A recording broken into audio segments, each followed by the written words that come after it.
يا فريدة، تعالي يا فريدة. أيوة يا ماما. حبيبتي قوليلي بقى، روقتي أوضتك ورتبتي سريرك؟ لا يا ماما، أنا مش قادرة أعمل أي حاجة، أنا صايمة.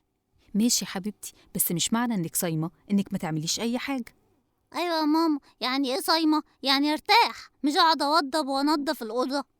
لا طبعا يا فريدة، ده غلط جدا. ليه بس يا ماما؟ أنا مش قادرة أعمل أي حاجة. لا يا حبيبتي، انتي صحيح صايمة، بس مش معنى إنك صايمة إنك ما تعمليش أي حاجة وتفضلي نايمة طول اليوم. لا يا ماما، نور صاحبتي بتفضل نايمة طول اليوم. لا طبعا يا فريدة، ده غلط. الصيام مش معناه إن احنا ننام. أمال معناه إن إحنا نعمل إيه؟ نعمل الشغل اللي ورانا علشان صيامنا يكون فيه بركة.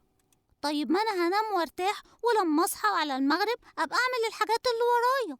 ما ينفعش طبعا يا فريد، ده ما يبقاش اسمه صيام، بالعكس. الصيام بيفيد جسمنا جدا وبيحسن من صحتنا كمان.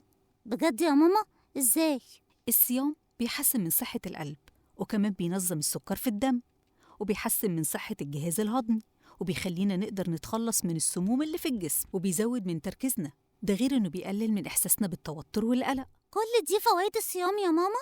ايوه طبعا، ده غير انه بيزود احساسنا بالصبر واننا نقدر نتحكم في نفسنا اكتر. يلا يا فريدة، المدفع هيضرب خلاص. حاضر يا ماما، بس أنا عايزة أسألك على حاجة. انتي كل يوم تقوليلي المدفع هيضرب، وكمان بسمع التلفزيون وهو بيقول مدفع الإفطار اضرب. هو ايه مدفع الإفطار ده يا ماما؟ هو ده مدفع بجد يا ماما؟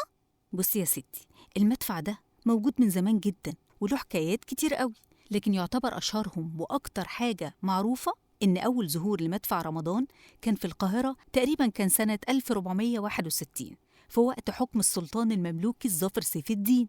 وقتها كان السلطان اشترى مدافع كتير اللي بيستخدموها دي وقت الحرب، وبالصدفة كانوا بيجربوا مدفع منهم في نفس ميعاد الفطار ومع صلاة المغرب. وهنا افتكر الناس إن ده إعلان بميعاد الفطار، وخرجوا كلهم يشكروا السلطان.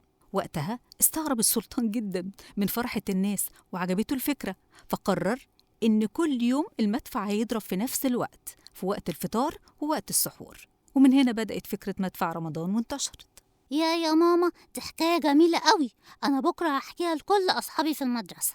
ماشي يا حبيبتي، يلا افطري وما تنسيش تقولي اللهم إليك صمت وعلى رزقك أفطر، وتدعي دعوة حلوة. حاضر يا ماما.